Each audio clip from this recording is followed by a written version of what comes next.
Alright, I am finally back with Circe, and we're on chapter 16. I apologize, I have been, to be perfectly candid, busy as fuck, so I'm trying.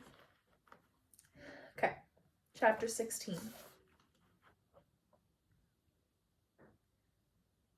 Later, years later, I would hear a song made of our meeting. The boy who sang it was unskilled, missing notes more often than he hit, yet the sweet music of the verses shone through his mangling. I was not surprised by the portrait of myself, the proud witch undone before the hero's sword, kneeling and begging for mercy. Humbling women seems to me a chief pastime of poets, as if there can be no story unless we crawl and weep. We lay together in my wide gold bed. I had wanted to see him loosened with pleasure, passionate, laid bare. He was never laid bare, but the rest I saw. We did find some trust between us. I am not really from Argos, he said. The firelight flickered over us, casting long shadows across the sheets. My island is Ithaca. It's too stony for cows. We run to goats and olive groves. And the war? A fiction also. The war was real. There was no rest in him. He looked as though he could have parried a spear thrust out of the shadows. Yet the weariness had begun to shone through, like the rocks when the tide recedes. By the law of guests, I should not question him before he had fed and rested, but we were past such observances. You said your journey was difficult. I sailed from Troy with 12 ships. His face in the yellow light was like an old shield, battered and lined. We are all that is left. In spite of myself, I was shocked. 11 ships was more than 500 men lost. How did such disaster strike you? He recited the story as if he were giving a recipe for meat. The storms that had blown them half across the world, the lands filled with cannibals and vengeful savages, with Sybarites who drugged their wills. They had been ambushed by the Cyclops Polyphemus, a savage one-eyed giant who was a son of Poseidon. He had eaten 6 men and sucked their bones. Odysseus had had to blind him to escape, and now Poseidon hunted them across the waves in vengeance. No wonder he limped, no wonder he was gray. This is a man who has faced monsters. And now Athena, who was ever my guide, has turned her back. I was not surprised to hear her name. The clever daughter of Zeus honored wiles and invention above all. He was just the sort of man she would cherish. What offended her? I was not sure he would answer, but he drew in a long breath. War breeds many sins, and I was not last in committing them. When I asked her pardon, she always gave it. Then the sack of the city came. Temples were razed, blood spilled on altars. It was the greatest sacrilege, gore upon the holy objects of the gods. I was a part of such things with the rest, but when the others stayed to offer her prayers, I did not stay with them. I was impatient. 10 years you have fought, I said. It is understandable.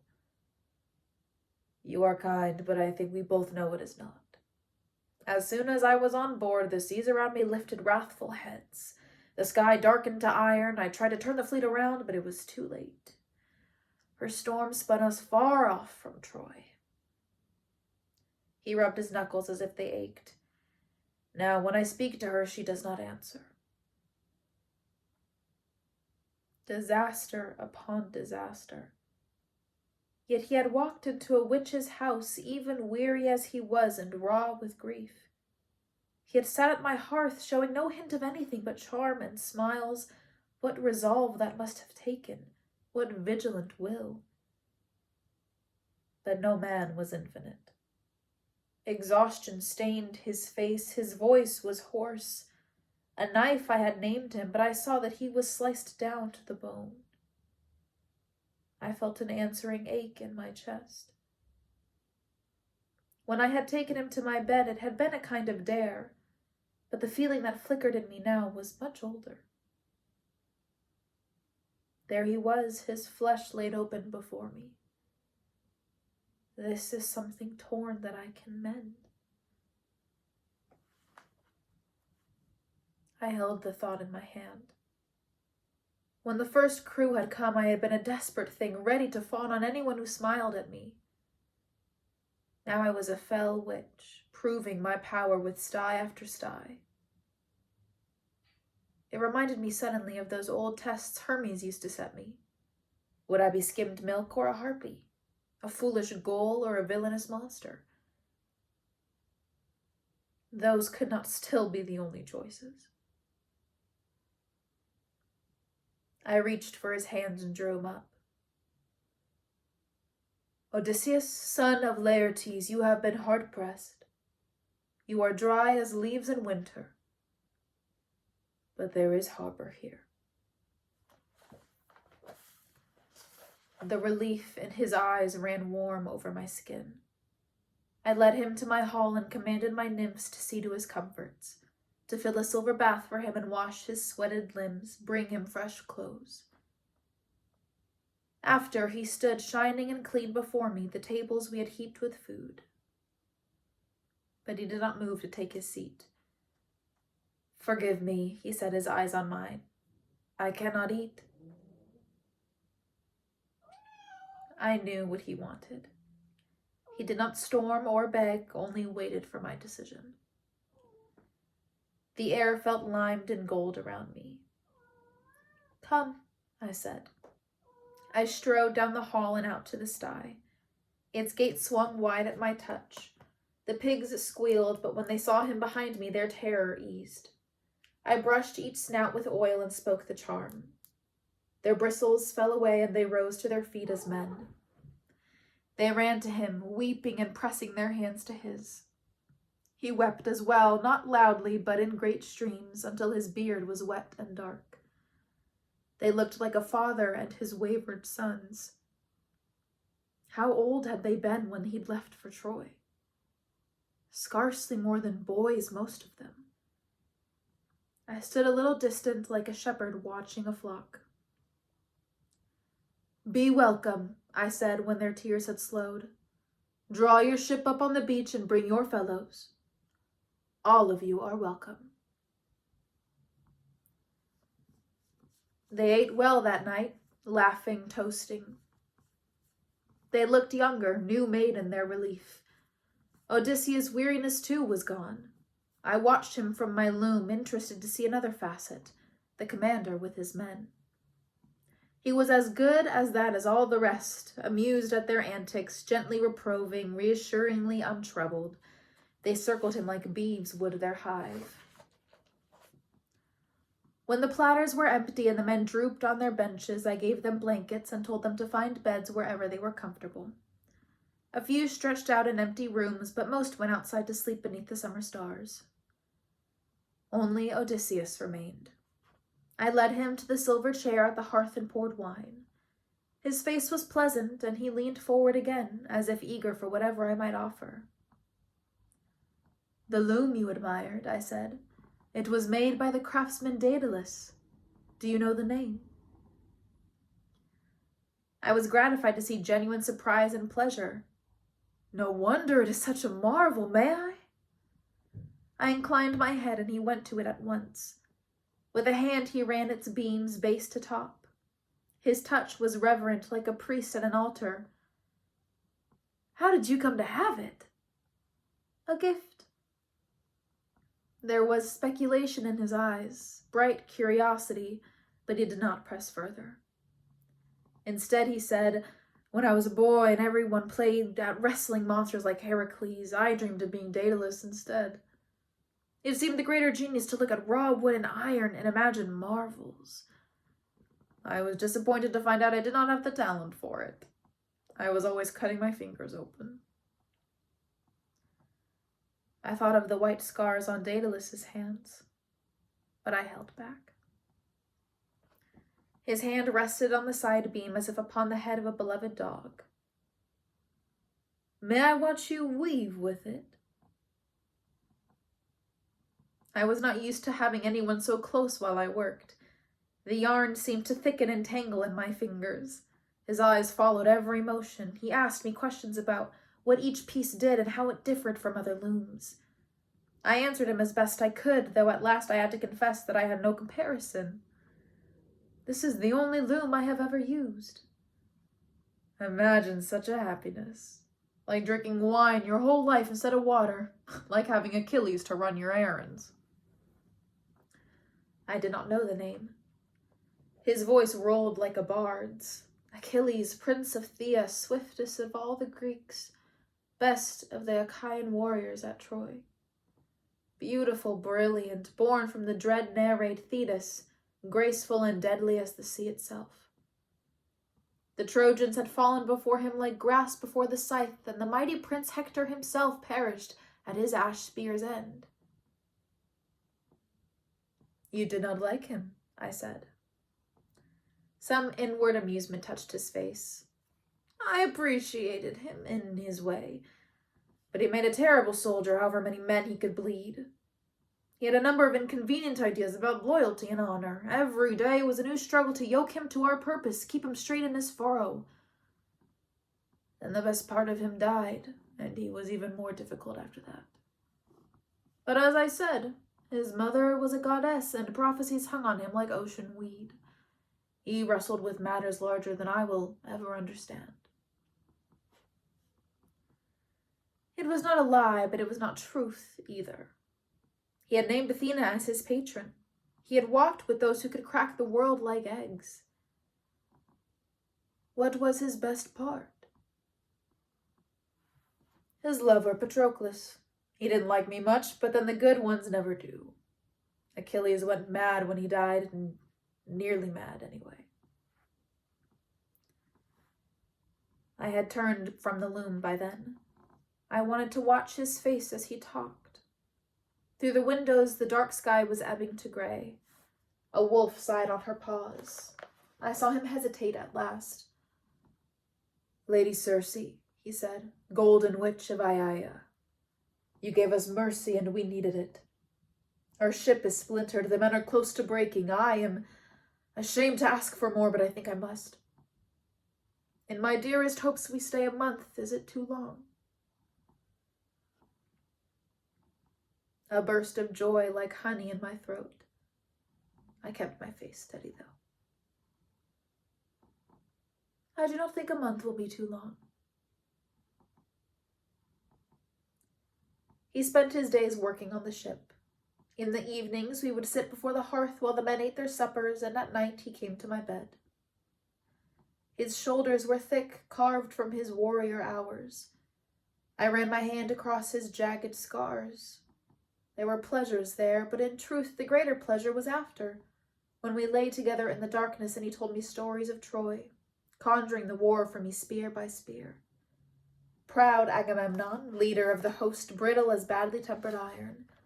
Menelaus, his brother, whose wife Helen's abduction had begun the war. Brave, dull-brained Ajax, built like a mountainside. Diomedes, Odysseus's ruthless right hand. And then the Trojans, handsome Paris, laughing thief of Helen's heart. His father, white-bearded Priam, king of Troy, beloved by the gods for his gentleness. Hecuba, his queen with a warrior's spirit, whose womb had borne so many noble fruits. Hector, her eldest, noble heir and bulwark to his great walled city. And Odysseus, I thought, the spiral shell, always another curve out of sight. I began to see what he'd meant when he had talked of his army's weakness. It was not their sinews that had wavered, but their discipline. There had never been a parade of prouder men, more fractious and unyielding, each certain the war would fail without them. Do you know who truly wins wars? He asked me one night. We lay on the rugs at the foot of my bed. Moment by moment his vitality had returned. His eyes were bright now, storm-lit. When he talked, he was lawyer and bard and crossroads charlatan at once, arguing his case, entertaining, pulling back the veil to show you the secrets of the world. It was not just his words, though they were clever enough. It was everything together. His face, his gestures, the sliding tones of his voice. I would say it was like a spell he cast, but there was no spell I knew that could equal it. The gift was his alone.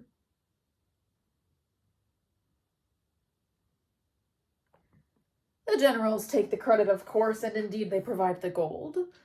But they're always calling you into their tent and asking for reports of what you're doing instead of letting you do it.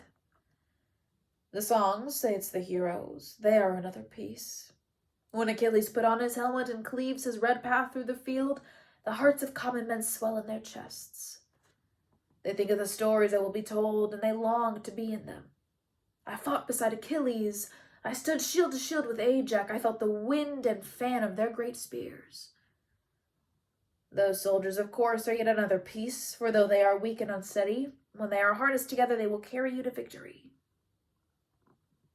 But there is a hand that must gather all those pieces and make them whole. A mind to guide their purpose and not flinch from war's necessities. And that is your part, I said, which means you are like Daedalus after all. Only instead of wood, you work in men. The look he gave me, like purest unmixed wine. After Achilles died, Agamemnon named me best of the Greeks. Other men fought bravely, but they flinched from war's true nature. Only I had the stomach to see what must be done. His chest was bare and hatched with scars. I tapped it lightly as if sounding what lay within. Such as? You promise mercy to spies so they will spill their story, then you kill them after. You beat men who mutiny. You coax heroes from their sulks. You keep spirits high at any cost. When the great hero Philoctetes was crippled with a festering wound, the men lost their courage over it. So I left him behind on an island and claimed he had asked to be left. Ajax and Agamemnon would have battered at Troy's locked gates until they died, but it was I who thought of the trick of the giant horse, and I spun the story that convinced the Trojans to pull it inside. I crouched in the wooden belly with my picked men, and if any shook with terror and strain, I put the knife to his throat. When the Trojans finally slept, we tore through them like foxes among soft-weathered chicks.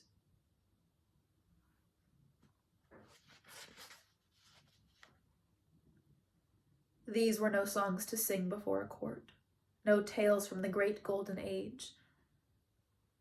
Yet somehow in his mouth they did not seem dishonorable, but just and inspired and wisely pragmatic. Why did you go to war in the first place if you knew what the other kings were like? He rubbed at his cheek. Oh, because of a foolish oath I swore. I tried to get out of it. My son was a year old and I still felt new married. There would be other glories, I thought, and when Agamemnon's man came to collect me, I pretended to be mad. I went out naked and began plowing a winter field. He put my infant son in the blade's path. I stopped, of course, and so I was collected with the rest. A bitter paradox, I thought. To keep his son, he had to lose him. You must have been angry. He lifted his hands, let them drop. The world is an unjust place. Look at what happened to that counselor of Agamemnon's. Palamedes, his name was. He served the army well, but fell in a pit while on a night watch. Someone had set sharpened stakes in the bottom. Terrible loss. His eyes glittered. If good Patroclus had been there, he might have said, Sir, you are no true hero, no Heracles, no Jason. You speak no honest speeches from pure heart. You do no noble deeds in the gleaming sunlight. But I had met Jason, and I knew what sort of deeds could be done in the sun's sight. I said nothing. The days passed and the nights with them. My house was crowded with some 4 men, and for the first time in my life I found myself steeped in mortal flesh. Those frail bodies of theirs took relentless attention, food and drink, sleep and rest, the cleaning of limbs and fluxes. Such patience mortals must have, I thought, to drag themselves through it hour after hour.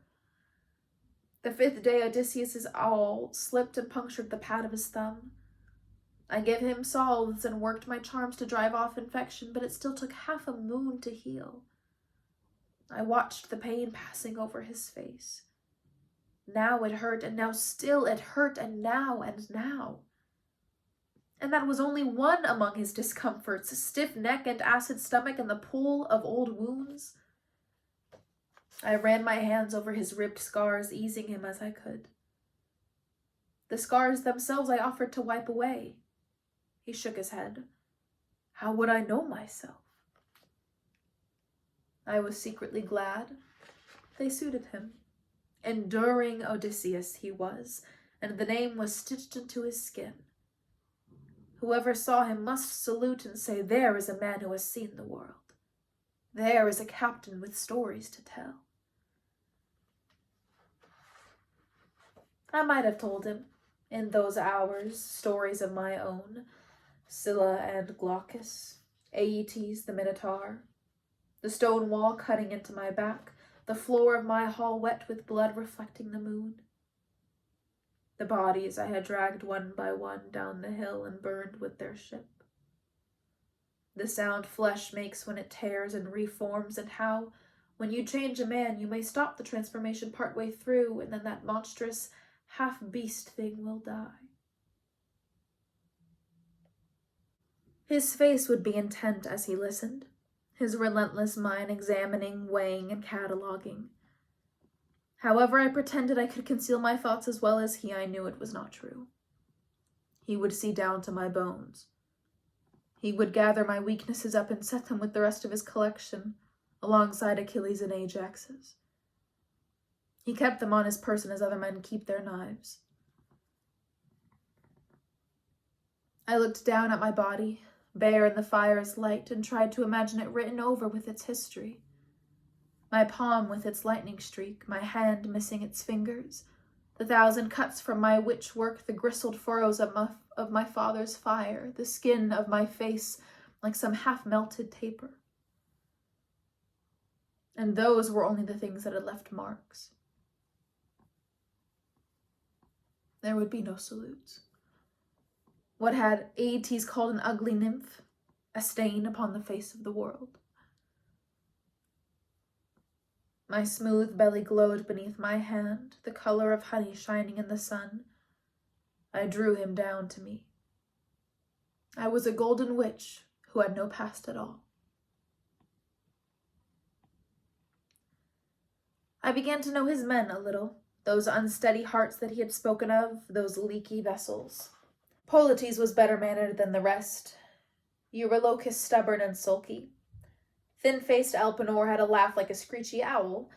They reminded me of wolf pups, their griefs gone when their bellies were full. They looked down when I passed, as if to be sure their hands were still their own. Every day they spent at games. They held races through the hills and on the beach. They were always running up to Odysseus, panting, "Will you judge our archery contest, or our discus throw, our spears?" Sometimes he would go off smiling with them, but sometimes he would shout or strike them. He was not so easy and even as he pretended. Living with him was like standing beside the sea.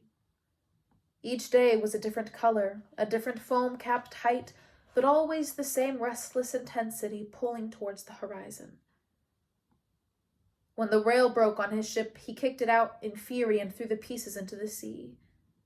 The next day he went grimly to the forest with his axe, and when Eurylochus offered to help him, he bared his teeth. He could still marshal himself, show the face he must have worn each day to harness Achilles, but it cost him, and after he was prone to moods and tempers. The men would slink away, and I saw the confusion on their faces. Daedalus had said to me once, "Even the best iron grows brittle with too much beating." I was smooth as oil, calm as windless water. I drew him out, asked him for stories of his travels among foreign lands and men. He told me of the armies of Memnon, son of the dawn, king of Ethiopia, and the Amazon horsewomen with their crescent shields. He had heard that in Egypt some of the pharaohs were women dressed in men's clothes. In India, he'd heard, there were ants the size of foxes which dig up gold among the dunes. And to the far north were a people who did not believe that Oceanus's river circled the earth, but instead it was a great girdling serpent, thick around as a boat and always hungry. It could never be still, for its appetite drove it ever onwards, devouring every bite by bite. And one day, when it had eaten all the world, it would devour itself. But however far afield he traveled, always he came back to Ithaca. His olive groves and his goats, his loyal servants and the excellent hunting dogs he'd raised by hand. His noble parents and his old nurse and his first boar hunt, which had given him the long scar I had seen on his leg. His son, Telemachus, would be bringing the herds down from the mountains by now. He will be good with them as I always was. Every prince needs to know his lands, and there's no better way to learn that than by grazing the goats. He never said, "What if I go home and all of it is ash?" But I saw the thought in him, living like a second body and feeding in the dark.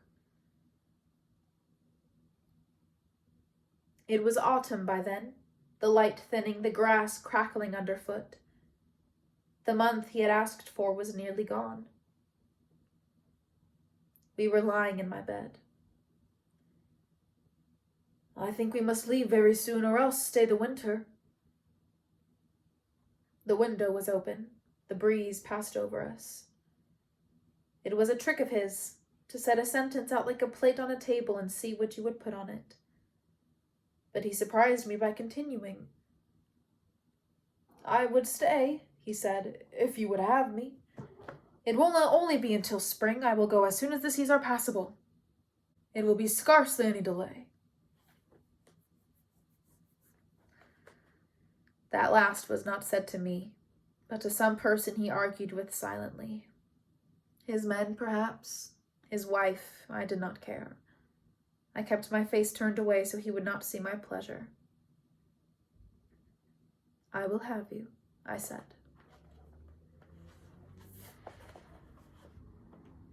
Something shifted in him after that, the releasing of a tension I had not realized he held. The next day he went humming down to the shore with his crew. They dragged the ship into a sheltered cave. They stocked it, rolled the sail, stowed all the gear to keep it safely through the winter storms till spring. Sometimes I would see him watching me. An intentness would come over his face, and he would begin to ask me his casual sideways questions about the island, about my father, the loom, my history, witchcraft. I had come to know that look well. It was the same he wore when he spotted a crab with the triple claw, or wondered over the trick tides of Aeaea's East Bay. The world was made of mysteries, and I was only another riddle among the millions. I did not answer him, and though he pretended frustration, yet I began to see that it pleased him in some strange way. A door that I did not open at his knock was a novelty in his own right, and a kind of relief as well. All the world confessed to him. He confessed to me.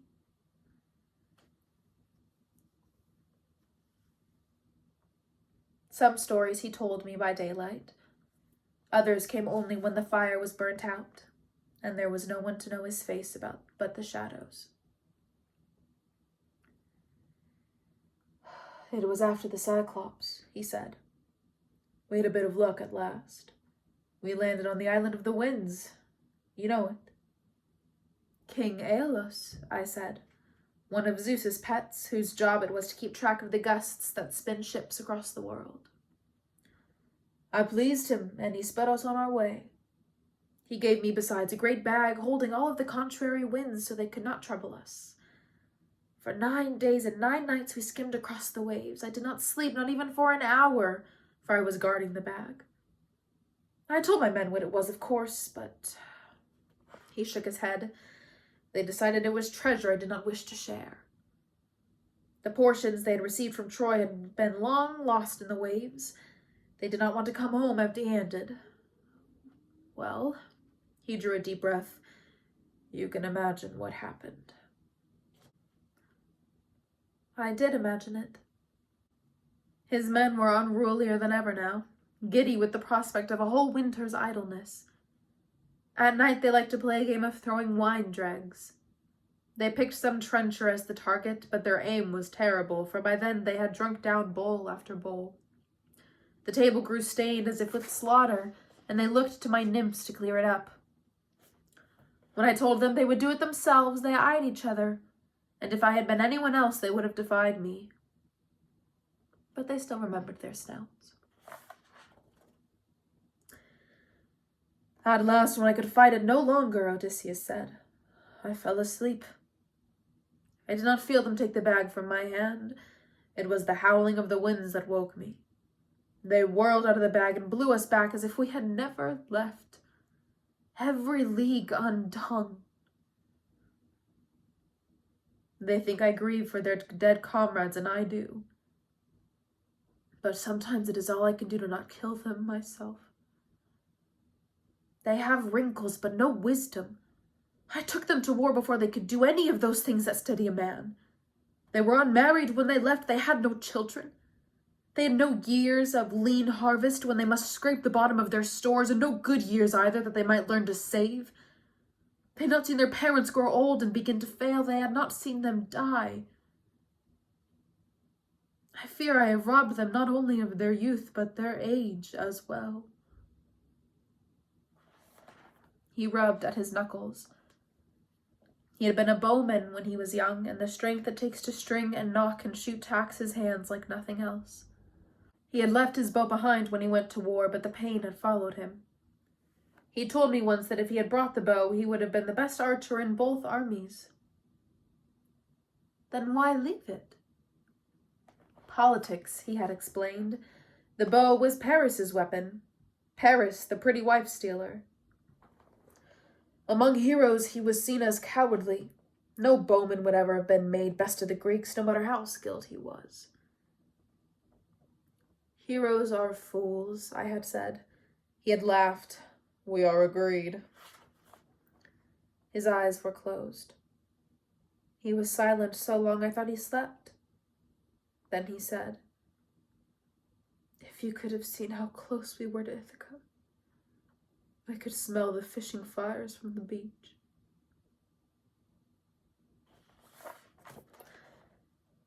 I began to ask him for small favors. Would he kill a buck for dinner? Would he catch a few fish? My sty was falling to pieces. Might he mend some of the posts? It gave me a sharp pleasure to see him come in the door with full nets, with baskets of fruit from my orchards. He joined me in the garden, staking vines. We spoke of what winds were blowing, how Elpenor had taken to sleeping on the roof, and whether we should forbid it. An idiot, he said. He will break his neck. I will tell him he only has permission when he's sober. He snorted. That will be never.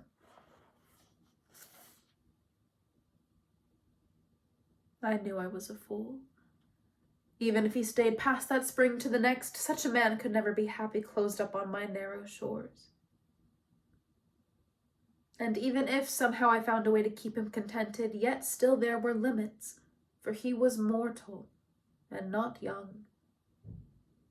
Give thanks, I told myself. A winter is more than you had with Daedalus.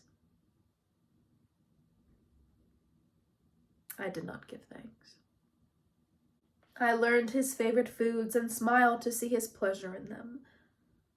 That night we sat together at the hearth and talked over the day. What do you think, I asked him, about the great oak struck by lightning? Do you think there is rot within? I will look, he said. If there is, it will not be hard to take down.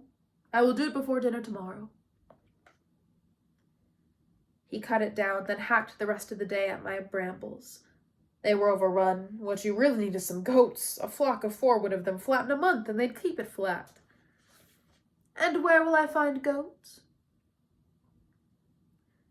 That word between us.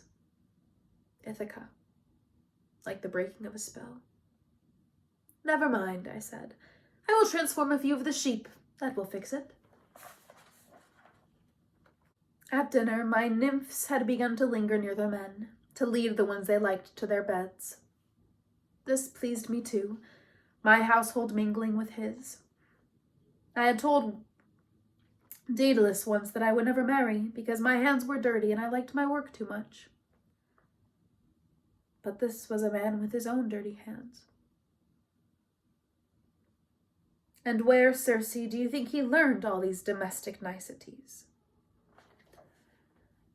My wife, he always said when he talked of her. My wife, my wife.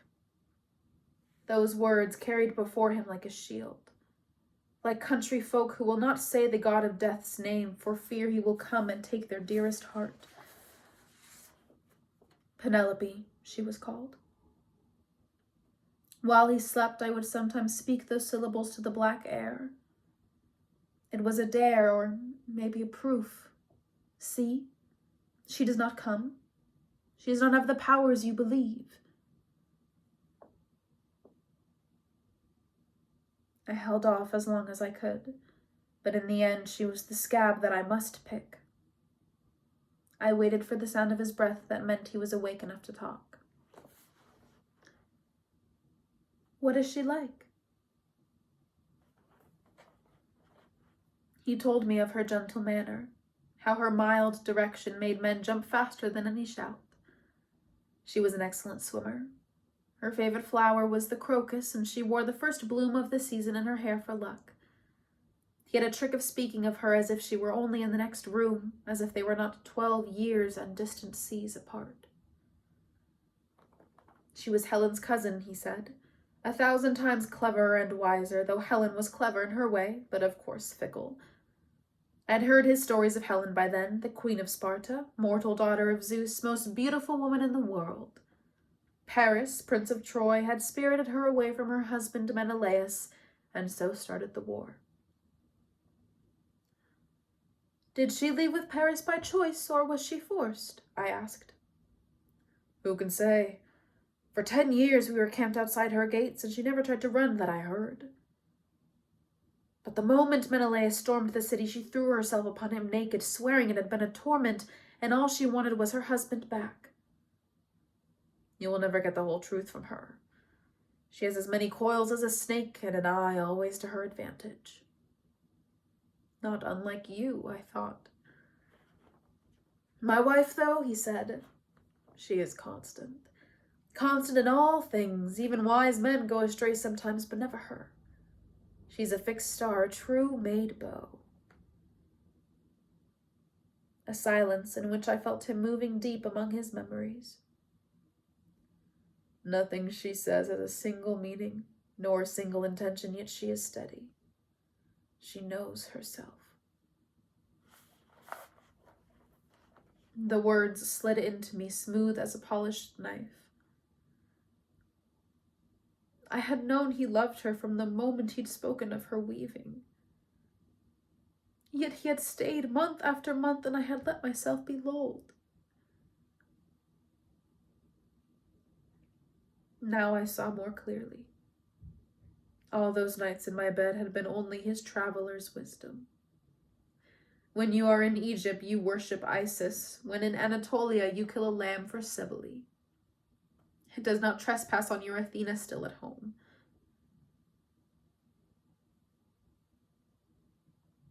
But even as I thought that, I knew it was not the whole answer. I remembered all the hours he had spent at war, managing the fine glass tempers of kings, the sulks of princes, balancing each proud warrior against his fellow. It was a feat equal to taming Aeetes' fire-breathing bulls, with only his own wiles for aid. But back home in Ithaca, there would be no such fractious heroes, no councils, no midnight raids, no desperate stratagems that he must devise or men would die. And how would such a man go home again? to his fireside and his olives. His domestic harmony with me was closer to a sort of rehearsal, I realized. When he sat by the hearth, when he worked in my garden, he was trying to remember the trick of it. How an axe might feel in wood instead of flesh. How he might fit himself to Penelope again, smooth as one of Daedalus's joints.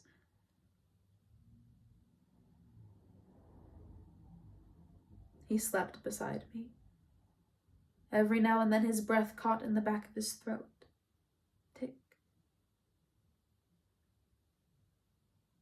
Pasiphae would have counseled me to make a love draught and bind him to me. Aeaea would say I should steal away his wits. I imagined his face empty of all thoughts but what I put into it. He would sit at my knee, gazing up, fatuous and adoring and empty.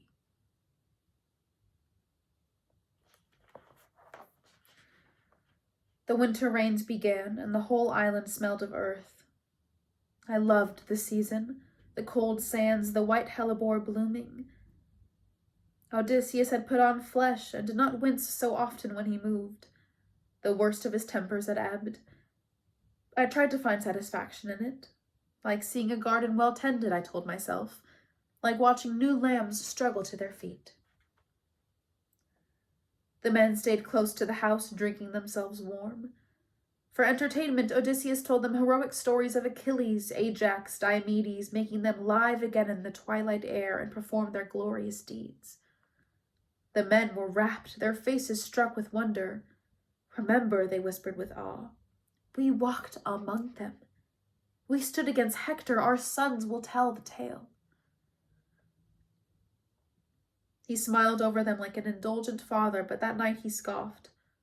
They could no more stand against Hector than fly. Anyone with a brain ran when they saw him. Including you? Of course. Ajax could barely hold against him, and only Achilles could have beaten him.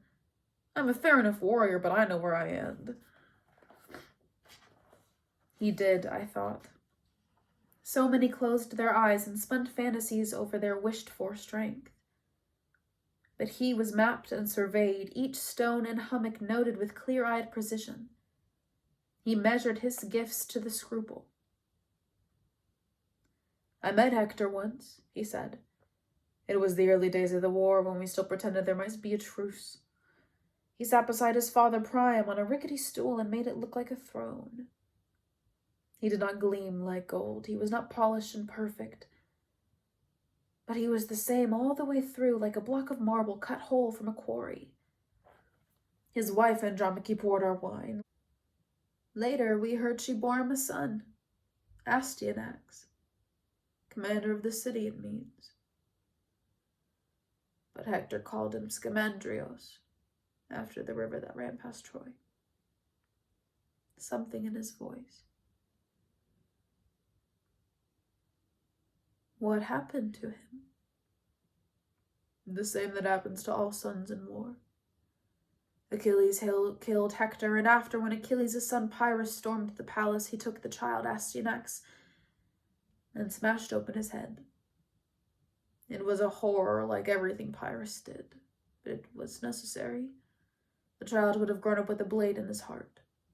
It is a son's highest duty to avenge his father. If he had lived, he would have rallied men to his side and come after us.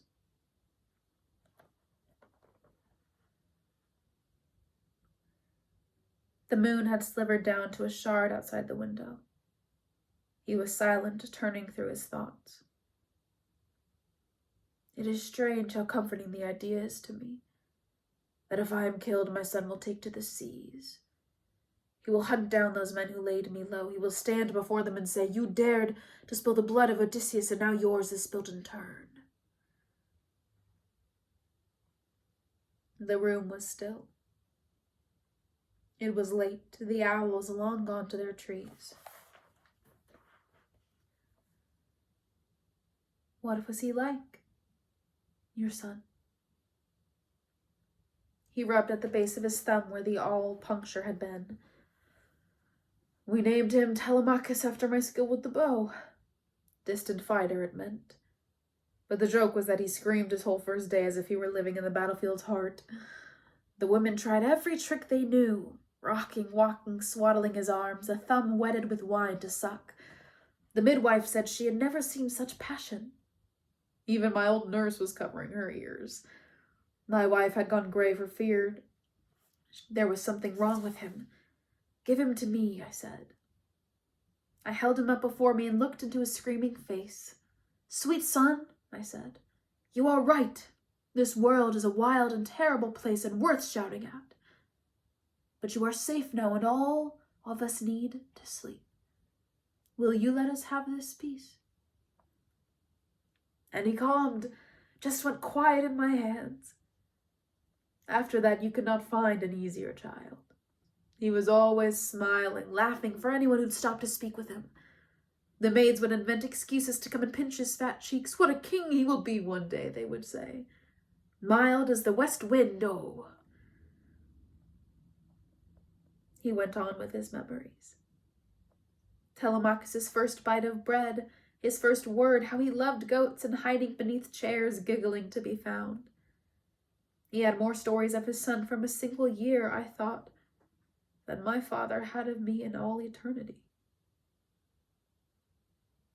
I know his mother will keep me in his mind, but I was leading the hunts by his age. I'd killed a boar myself. I only hope there will be something to teach him when I return. I want to leave some mark upon him. I said something vague and soothing, I am sure. You will leave a mark. Every boy wants a father. He will wait for you. But I was thinking again of the relentlessness of mortal lives. Even as we spoke, the moments were passing. The sweet baby was vanished. His son was aging, growing, sharpening into a man. 13 years Odysseus had lost of him already. How many more? My thoughts returned often to that quiet-eyed, watchful boy. I wondered if he knew what his father expected, if he felt the weight of those hopes. I imagined him out on the cliffs every day, praying for a ship. I imagined his weariness, his soft inward grief before he went to sleep each night, curling on his bed as he had once been cradled in his father's hands. I kept my own hands in the dark. I did not have 1,000 wiles, and I was no fixed star. Yet for the first time I felt something in that space. A hope, a living breath that might yet grow between. That's the end of the chapter.